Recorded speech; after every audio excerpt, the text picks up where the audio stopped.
He saw it the moment he walked into the room. Past the sleep in his eyes and the yawn fighting its way past his hand, its presence struck him with the weight of a hammer blow. Coeur was back. Early. The ancestral blade adorned its rightful place once more, within the glass display case affixed to their wall. He couldn't keep his eyes from it, even as he tucked into the fried eggs and bacon Juniper had so lovingly curated. It felt like a weight upon his shoulders, a reminder of his duty ahead of him. "Jean's taken me to the arcades." Amber forced the words past the food in her mouth, spilling crumbs out onto her plate. "Oh?" Nicholas leaned forward to rest his chin on one hand. "I'm gone a few days and my little angel has already replaced me." And there was that, too. Obviously, Coeur hadn't travelled home on its own. It was the first time he'd seen his father for a few years, but decades since he tried to connect with the man. He was a stranger in all but name. Apparently he'd done his best to finish the mission early, and instead of coming back tomorrow had managed to make it today. Either way, that was good news for Jean. A single day, or 2 days even, might not seem like much, but to him it was a serious matter. Back when all this had started, when things had been new, exciting and filled with hope, Jean had focused on experimentation, trying as many different things as he could to influence the future, to see what could save them all. It was only natural, really, a chance to redo life, at least however much of it he had at Beacon. That was hardly something he could afford to give up.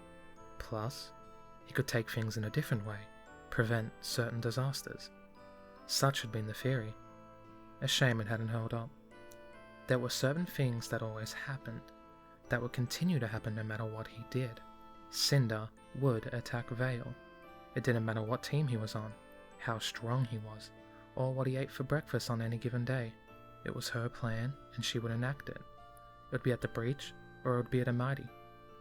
And that one time, where he'd managed to actually sabotage the Vital Festival, so that it never happened, it had been in the dead of night, when no one had warning. There were some things he could change, that he could affect, but there were things he just couldn't.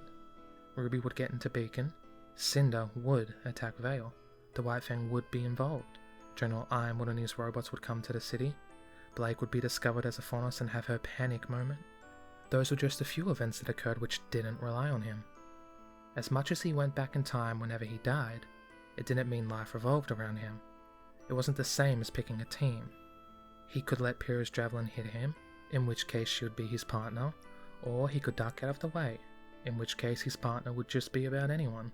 Again, it depended on which landing pad he used and who he was placed near.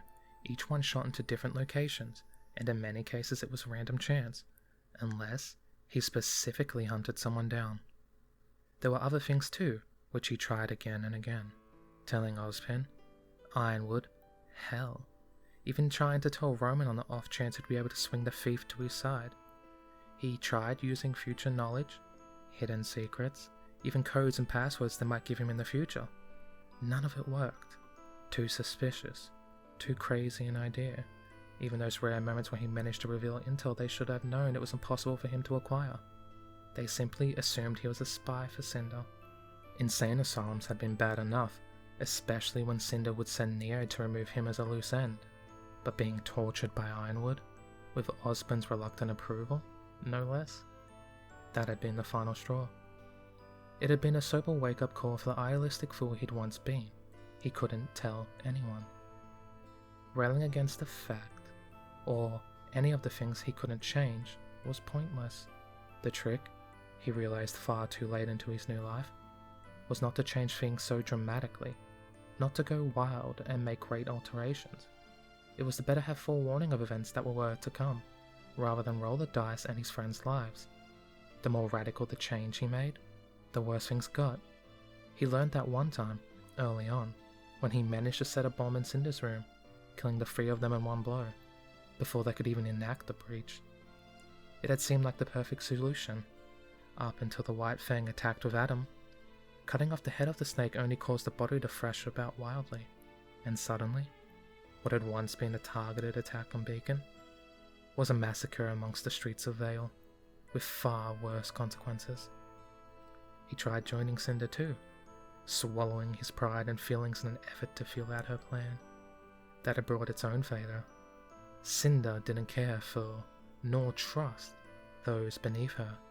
Even then, she seemed to be answering to someone else anyway, someone he could neither find nor contact. She hadn't shared any of her plans with him, and all he learned was a few specific locations where she kept dust or supplies. But she didn't need either to attack Beacon, not with the army of Grimm she brought with her. Over and over, he must have tried new and unique angles for over 30 years, with varying degrees of failure. There had been no rhyme or reason to it, no system. He'd just done whatever seemed like an idea at the time, hoping that something would work out, that something would stick. Disorganized, chaotic. He'd been lacking the most important thing. A plan. A strategy. It had taken him decades to get to where he was now, to reach a realization he had, and it had been so simple too. It all came down to one thing. The amount of time he survived into Beacon determined how much preparation time he had before Beacon. It was profit and loss. If he stuck to the same plan each time, encountered the same foes each time, then he could slowly work his way through them. Foreknowledge and training time before Beacon allowed him to tailor what he needed to know to each enemy, meaning that he gained just a little bit more time on each run. That meant he got more time to train on the next run, which meant he could get even more on the next time, over and over, slowly gaining ground, trying different things, those differing angles that he'd never tried before, that induced risk, elements he couldn't prepare for, because they tended to explode in unpredictable ways. If any of those elements killed him, then he'd have less time to prepare on the next attempt. That was a big deal.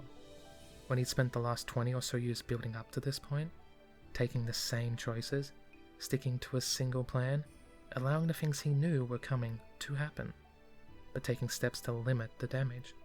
That allowed him foreknowledge of what was coming, which meant that each time, with that extra bit of training time he had managed to claw back, he could be stronger when he had to do it again.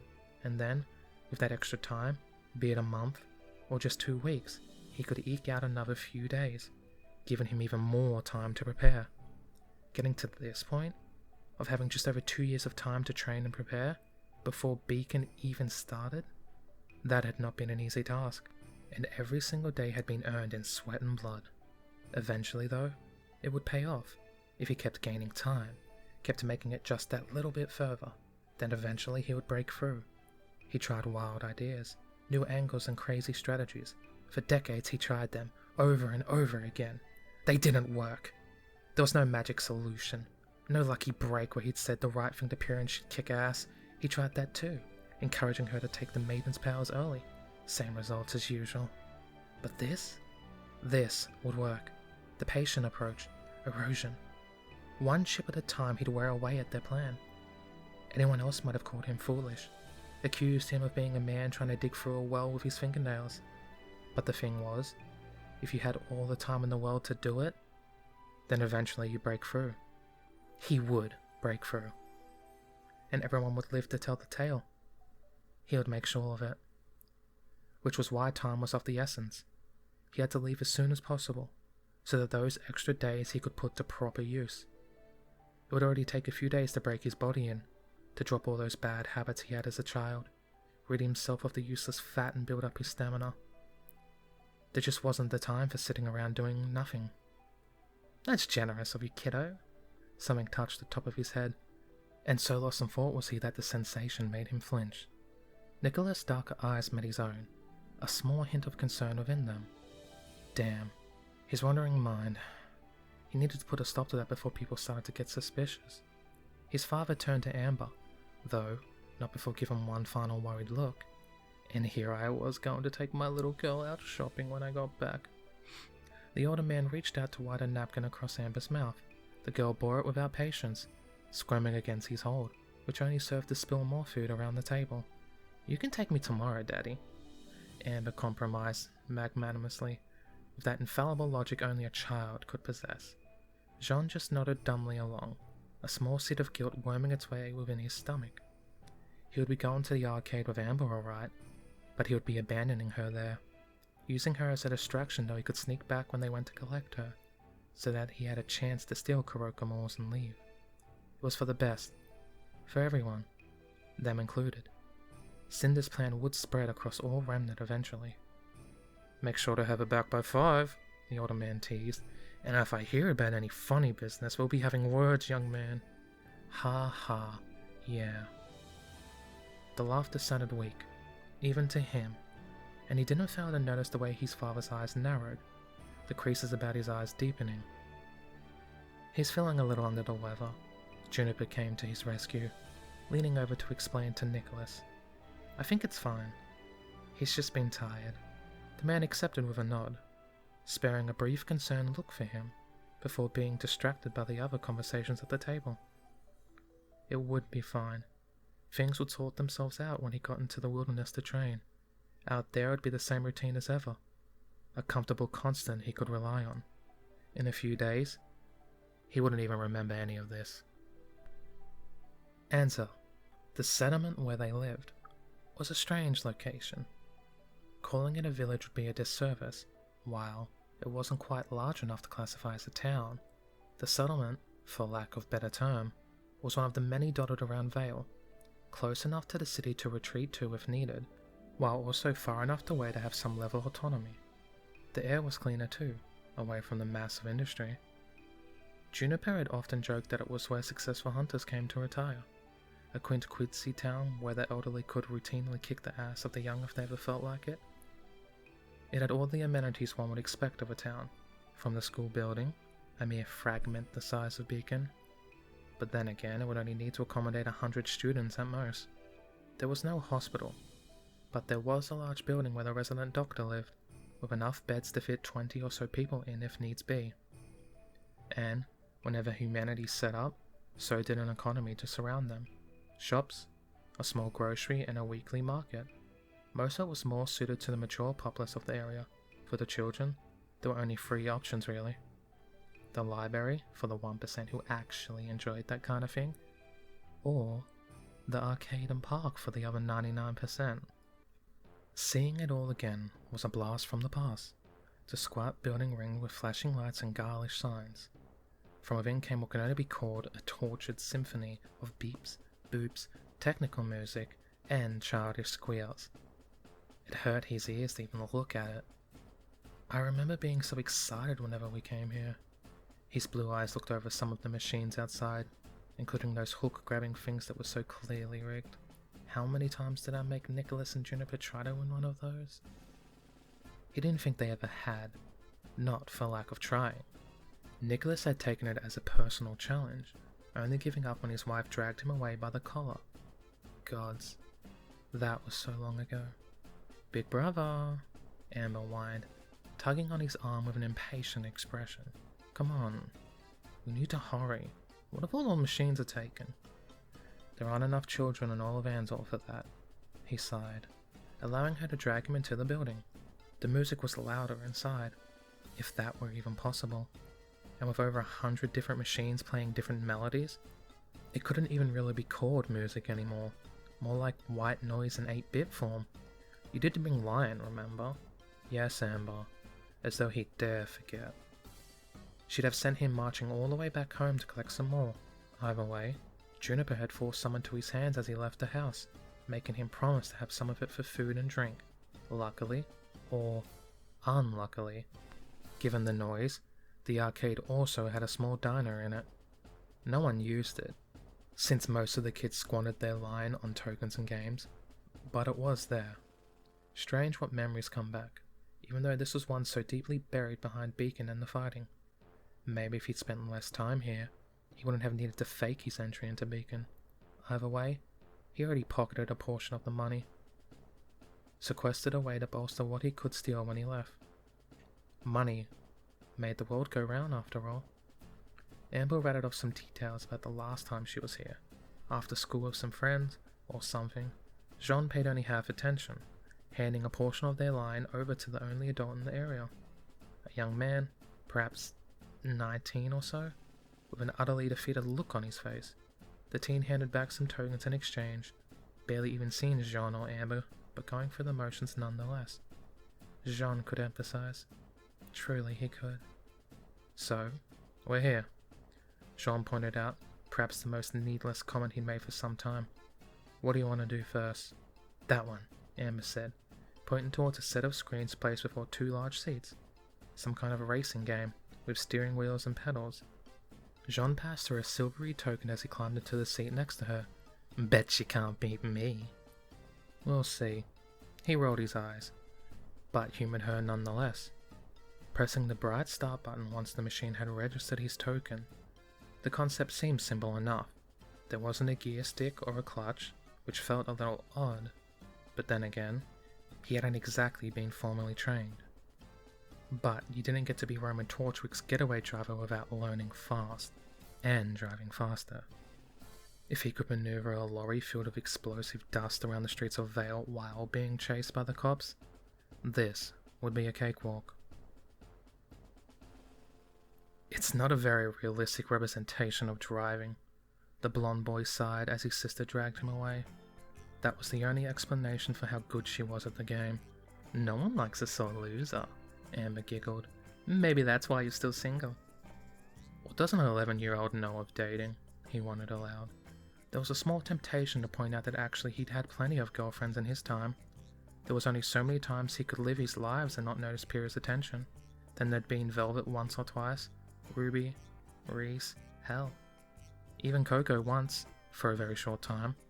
Not to mention the host of casual relationships, sometimes for comfort, sometimes just for the sake of it. That had been a long time ago, however. You could only watch your lover die, revive, then forget you so many times. After going through that over and over, it soon lost its appeal. Win me something then, the small girl demanded. Looked up at him as though it was her birthright to command him. I want a teddy, a toy, a pony. The list went on, including such things as crowns, a kingdom, and a boyfriend.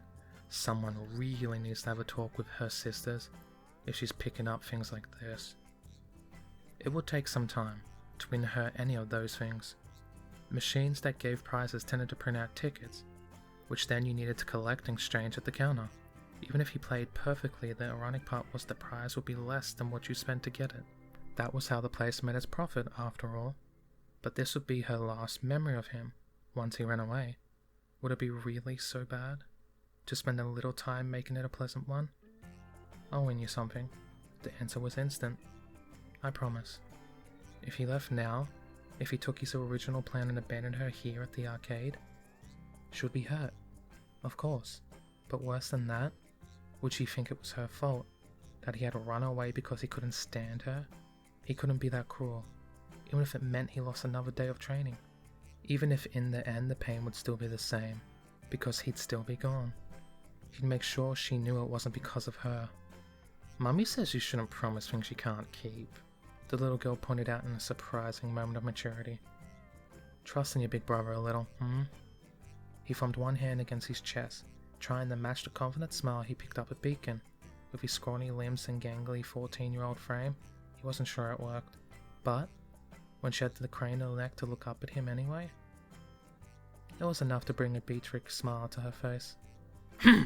She nodded, skipping ahead of him towards the machines that gave out prize tickets. We have 50 or so tokens for play left, he considered as he looked down at the small bag of clunking silver coins. Not really currency, they were simply rounded metal which the machines would recognize. The big prizes needed 100 prize tickets, and the machines could give out anywhere from 1 to 5 depending on how well you do. His mind whirled, considering not only the basic math behind it, but also which games would best suit his rather specific skill set. It was strategy on a childish scale, an affront to the skills as a leader he'd bled and literally died to earn. He was used to assigning teammates, of making decisions that could mean life or death. But that didn't make them any less applicable here. Intelligence-based games are out. I'm old enough to know a lot, but all my knowledge is about grim and fighting, not trivia. Especially not trivia from a period I haven't lived for decades. I know more about Mercury than I do most celebrities. His eyes flicked over a strength tester, something where you had to punch the pads when it told you to. It would then rank you based on whatever it used to measure your strength. There were currently a teen already on it, surrounded by a few cheering friends. That might be an option. His physical prowess wasn't something he could bring back with him each time, but there was more to throwing a punch than brute strength. It was all about the footwork, how to throw your weight behind it, even how to minimize the damage to yourself and cause more to your opponent. Yang had taught him about that a long time ago, though he'd also picked up bits and pieces from Ren. Two very different styles for what was essentially hand-to-hand combat. "Jean, I'm thinking," he whispered. Considering what other strengths he might still have. Reactions? Perhaps. His mind was a steel vice, quick to notice and react to things, and while his body might not have the same speed, would be better than a normal boy his age, that was the closest thing he could think of, since there wasn't likely going to be any games that let him physically fight someone. "How about that shooting game?" he suggested, drawing the girl's attention to some kind of grim hunting machine. It was really just a large, flat screen, which played a game where Grim would charge you down a corridor while you shoot at them, with large plastic handguns. They'd never be enough to truly kill a Beowulf, not with a single shot anyway. But that was part of the game's design. In a world where your life could be ended if you gave off too much negativity, propaganda had a very important place in society. Show the Grim as weak, uphold the image of hunters as absolute heroes, to the point where children's tales would all be about good triumphing over evil. It was all carefully designed to maintain the mood of the populace, to ensure their safety by making them believe in their own invincibility.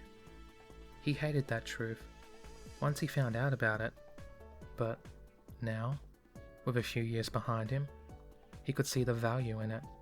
Was it truly cruel to manipulate people like that, when it was not only for their own happiness, but for their survival? It made the presence of hunters as much as weapons as the ones they wielded. A besieged and beleaguered town would rise up and cheer and sing when his team arrived.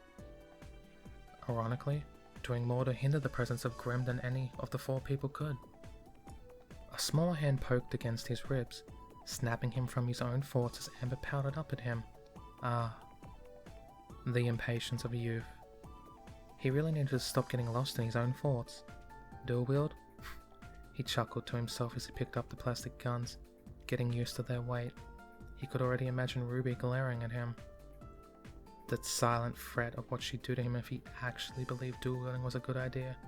"Don't worry, I'm not." "Yeah! Go, Jean!" Amber cheered as the lights flashed and his screen started to move, stimulating a man walking through an abandoned building. Jean's right arm rose, the left still slack at his side as he readied himself.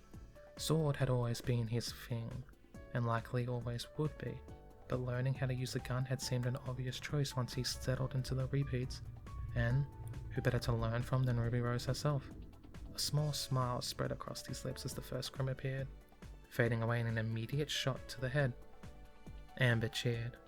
Actually, asking for help with guns from Ruby had been a bit of a mistake. He'd always known the girl loved weaponry, but hadn't realized quite how much. Not until the words left his mouth and Ruby's face lit up like a Christmas tree. Hours upon hours, she didn't allow a rest. Not until he was capable of firing a pistol and hitting a target consistently at 20 meters. And that had only been the beginning. On the bright side, it had only taken him a few weeks to become proficient at firearms. On the downside, he'd been so tired and missed so much homework that he'd been made to sit through detentions with Miss Goodwitch for a solid month. That was so long ago. The gun clicked empty, and he allowed it to fall to his side as he drew up his left arm, adjusting his footing slightly to account for the change, while the right started to automatically reload, a small timer appearing on the screen. He continued firing with his left, downing a Grim with each accurate shot. "That's my brother!" A voice cheered as he noticed a few people beginning to crowd around them to watch. He didn't let it distract him. Turning once more to bring up the freshly reloaded gun, his left arm folding behind his back. More Grim. They upgraded to Ursa, though it made no real difference. They still died in a single shot to the face. They simply moved a little quicker. A falsie. Beowulfs were far more agile than their cumbersome brethren. Ursa were larger, stronger, and much more robust. It was always best to separate a limb, allow them to bleed out, or, if you could, cut off their head with a single strike. Taking one down with a single handgun would be an arduous task, At the very least, you'd need some kind of explosive dust, or maybe a heavily modified weapon, like ironwoods. You're at an arcade, Jean. Keep it together. They didn't even look like Grim, more like polygons with red eyes, so with a shake of his head. He broke free of such morbid thoughts. The final Grim fell, breaking into polygons as the screen faded to white. High score, no damage, 100% accuracy. The crowd cheered. That was amazing! Amber gasped, leaping onto his back as he pulled the tickets from the machine. She didn't weigh enough to knock him over, and he managed to adjust her before he could hit his head onto the screen. Oh my god! I didn't think you'd be so good at it! Where did you learn to do that? Here, mostly. He lied, counting the tickets as she wrapped her legs around his waist to keep herself secured. Play it enough times and you start to remember where they all come from. 10 tickets. That was quite a lot, actually. A shame he couldn't repeat his success for, however, since there was now a long queue for the machine, the other kids eager to try and equal his score. You have to teach me that, please.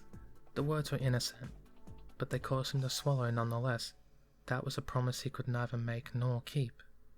Maybe one day, he instead said, committing it to memory.